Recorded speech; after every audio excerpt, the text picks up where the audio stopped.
watching Movie Guide. I'm your host, Evy Baehr Carroll, and we're here at the red carpet of Dumbo. Let's talk to some of the cast and crew.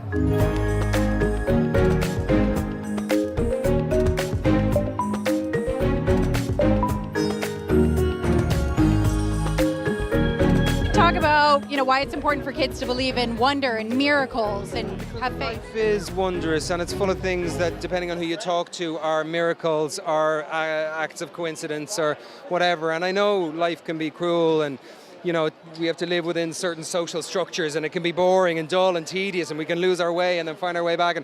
But it's a miracle that any of us are here. Do you know what I mean? It's or a wonder, or both. And this film is one that doesn't shy away from the more painful and more lonely and severe aspects of life. It deals with loss, it deals with exclusion and rejection and death, a forced separation from a mother to her child.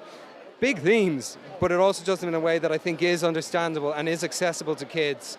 And at the end of the day, look, in this film, it's blatantly clear that kindness, decency, compassion, love prevails. So I'm square with all those messages, man. She encounters Dumbo and she realizes that her life is empty, and she just decides to,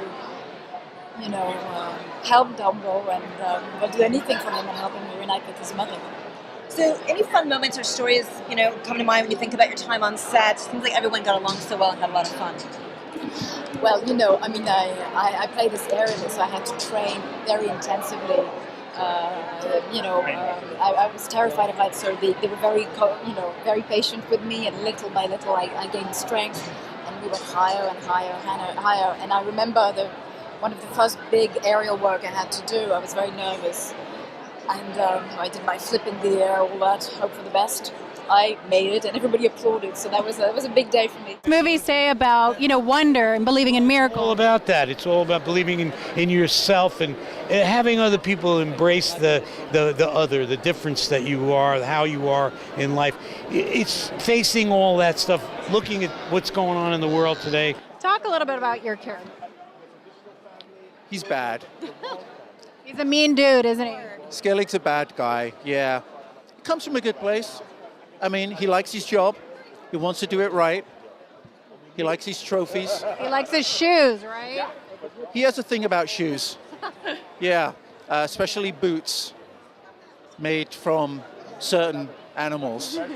Yes. No, I had tremendous fun playing him because, it's too easy to play characters that are just like who you are as a person, and he's so opposite to who I am as a person. I just had so much fun, I love the theme of the movie about wonder and miracles and believing in miracles. Talk about why that's an important theme. I think having that wonder and that belief, especially self-belief, is incredibly important, especially for people like Dumbo. We all know people, so we either are those people or we know people who have grown up different or unique, and we've been ostracized or bullied and treated badly because of it.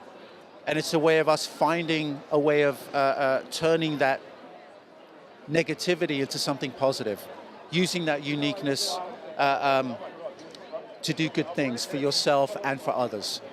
And we all need to find our feather. So I love your character because he's doing everything, like literally everything. And I think it's hilarious. Juggle everything, right? Anyone in small business knows that lifestyle. Yeah. Right, he's playing the drums. So Totally, talk more about that. Trying to be the accountant. This musician and the strongman.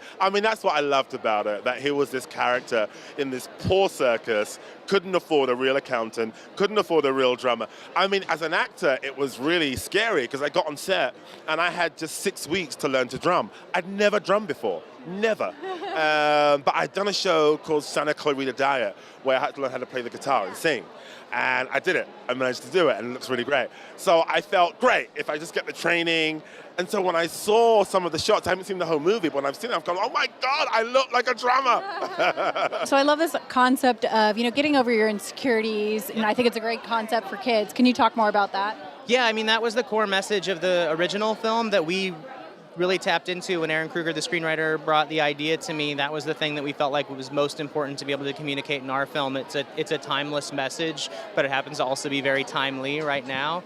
And just that idea that, you know, we all feel like Dumbo in some way, right? We all, whatever that thing is, it's not, you know, giant floppy ears, but whatever it might be for you, there's this little, you know, voice in your head telling you that maybe you're not good enough or whatever that is, or that you're a little bit strange. And to take that and then turn it into his greatest superpower, I think is a really powerful thing. The thing that makes him weird is the thing that allows him to live the life that he wants to live at the end of the story, and find the confidence to do that. I think it's just a universal message.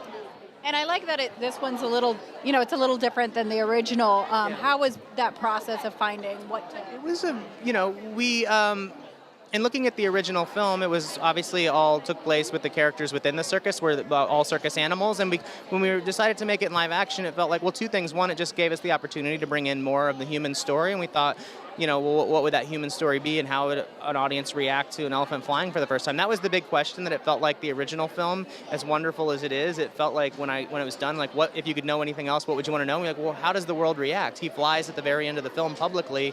How does the world change? How does the circus that he's a part of change when that happens? And so we really wanted to use the original film as the basis for kind of the beginning of the story. It really tracks the beginning of the story in a lot of ways, but then let the second half of the movie really be about what happens then. Now, you've worked with Tim Burton, you know, countless times. How is it working with him? It's amazing. I mean, it's because it's a mind that never lays at rest and is continuously moving forward or left or right or up or down, and it's a challenge to stay up with that, but that's what I love. How was going into this process from, you know, the original and now doing this? What was the process of what you're going to keep in? Well, as ever, it's about, you know, working with a director like Tim Burton. You want to just find out what his vision is, and then give him that, because it is something you have to draw out. And of course, you start with a Burton-esque point of view, but it's really about what is going to be different. And how is this elephant going to fly? How on earth are we going to make it look real, keep the magic alive, all that side of the stuff? Yeah. How satisfactory is it to sit when you're here tonight, you know, sitting at the premiere and you're seeing it on the screen? What's the feeling? Oh my God, it's a relief. And more than that, it's this ever-present, like, and this will be the first time I see the film where it's not like I can improve it. It's not, it's done. It's done. It's step back and just be like, okay, there it is. And this is forever. First time it's been touched since 1941. It's a deep honor and a privilege. That's a wrap from the red carpet of Dumbo. Make sure to check out the full review at movieguide.org.